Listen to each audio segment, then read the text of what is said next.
करण और ANC checkup यहाँ पे हम करते हैं।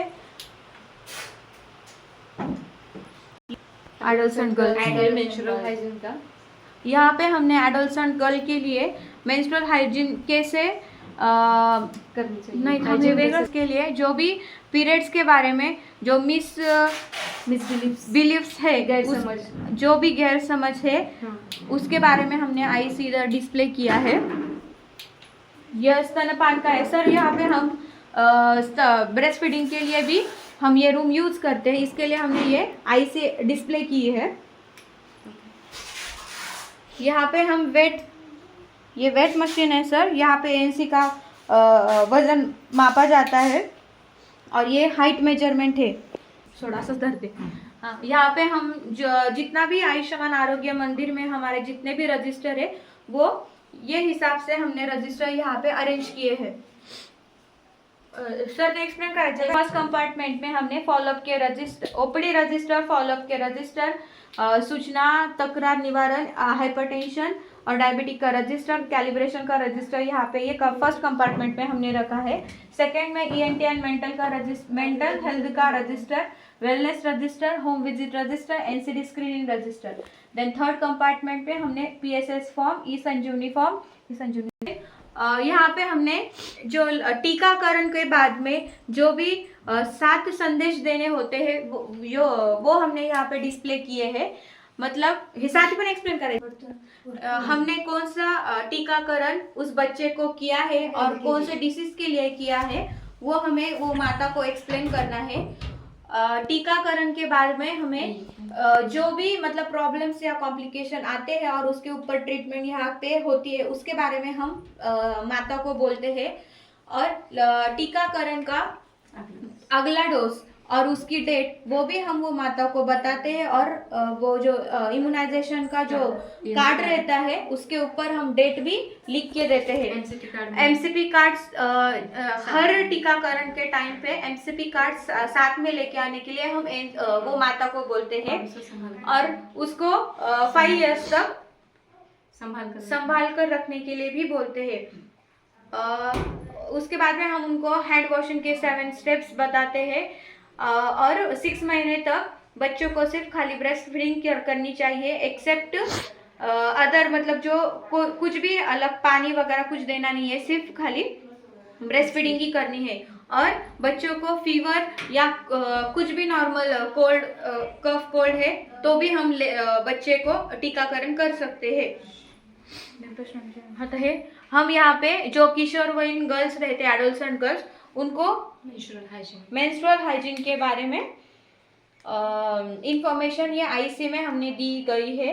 मतलब किस प्रकार से हम पीरियड्स के दौरान पैड कैसे यूज करना है और तुम मतलब क्लोथ्स वगैरह यूज करते हैं तो वो किस तरह पद्धति से तरीके से क्लीन करके ड्राई करके यूज करना है वो हमने ये आईसी में लिखा है। यह हमारा पहला इम्यूनाइजेशन शेड्यूल है। गरोदर माता एएनसी से लेके 5 साल के बच्चों तक हमने 15 साल के बच्चों तक पूरा लसीकरण का पूरा ये चार्ट मतलब आईसी हमने बनाया है। एम्बू बैग है जब मतलब सीपीआर देते टाइम पे और ब्रेथलेस बैग है। यहाँ पे हम बच्चों का न्यूनेट्स का वेट,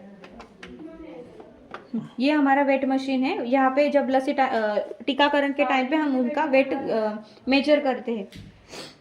यहाँ पे हमारी ही कौन सी बैग है? इम्यूनाइजेशन ट्रैकिंग बैग है। यहाँ पे हमने पूरे मतलब ये मंथ तक जो भी बच्चों की टीकाकरण है उनका शेड्यूल इसमें लगाया है। ये हमारा एएनसी डॉपलर है, फीटल डॉपलर। हम यहाँ पे एएनसी जब चेकअप करते हैं वो टाइम पे एफएसएच इसके दौरान हम चेक करते हैं। इसमें फीटल डॉपलर, जेली और मेजरिंग टेप, ग्लोव्स रखे हैं। ये हमारे ईएफआई किट है। इसमें जो है वो हमने यहाँ पे रखा है। IVNS, RL, ORS, tablet, para, hydro injections सब इसके अंदर हमने रखा है। यह हमारे एएनसी चेकअप कैसी करनी चाहिए उसका आईसी हमने यहाँ पे डिस्प्ले किया है। गर्भाशय की हाइट, फीटल फंडल हाइट कैसी लेनी है और उसके जो स्टेप्स है वो आईसी में हमने एक्सप्लेन लगाए हैं स्टेप बाय स्टेप। हाँ, जब हम एएनसी चेकअप करते हैं वो टाइम पे एएनसी को हम फर्स्ट यूरिनेशन के लिए बोलते हैं। उसके बाद में जो भी एएनसी है उसको राइट साइड में सोने के लिए बोलते हैं और फिर उसके बाद में उनके पेट जो पेट का जो भाग रहता है वो हमें एक्सपोज करना होता है। उसके पहले उनको बोल के फिर हम वो एक्सपोज करते हैं। पहले प्रोसीजर एक्सप्लेन करते हैं, उसके बाद प्रोसेस स्टार्ट करते हैं एग्जामिनेशन। हाँ ठीक है, डन। और ये जो है fundal grip, lateral grip, first pelvic grip, second pelvic grip और फीटल हार्ट साउंड, ये हमने डिस्प्ले किया है। How to do this examination, ये हमने गर्भावस्था के दरम्यान काय सर है ऐसे मतलब प्रेगनेंसी डिटेक्ट होने से स्टार्ट टिल डिलीवरी तक, ये इसमें पूरा हमने लिखा है। जब प्रेगनेंसी मतलब यूपीटी पॉजिटिव आती है उसके पहली तपासनी उसको बोलते हैं। उसके बाद में अरे बापा गर्भावस्था 4 to 5 मंथ्स में सेकेंड जांच उसकी की जाती है, 7th मंथ में थर्ड तपासनी उसकी की जाती है और 9 मंथ में 4th विजिट उसकी होती है।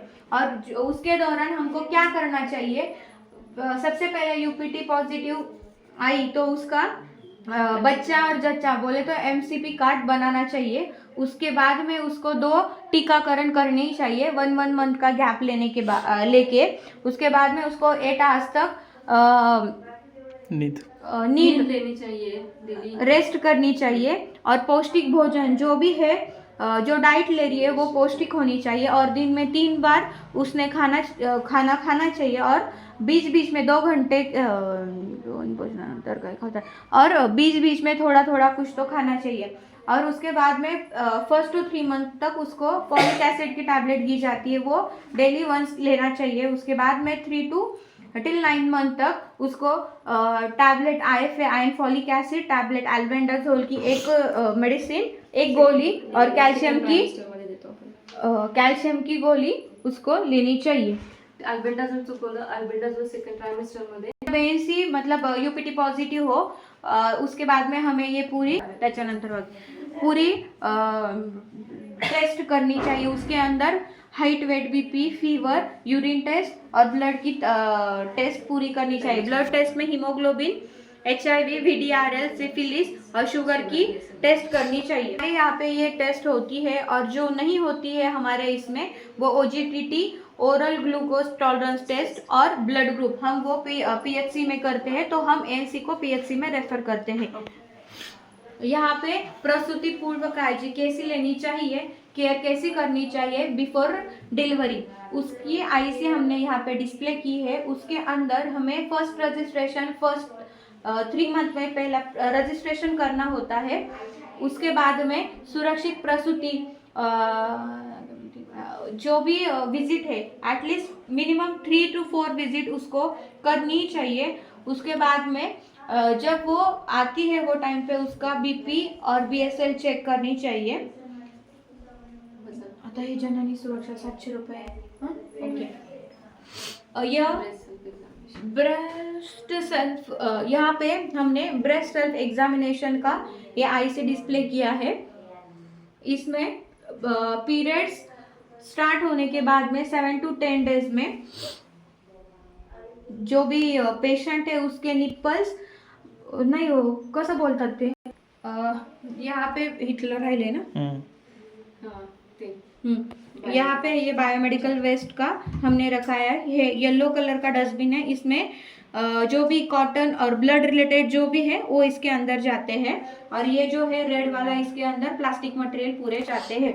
और यहाँ पे हमने वाइट कलर का पंचर प्रूफ कंटेनर यहाँ पे रखा हुआ है।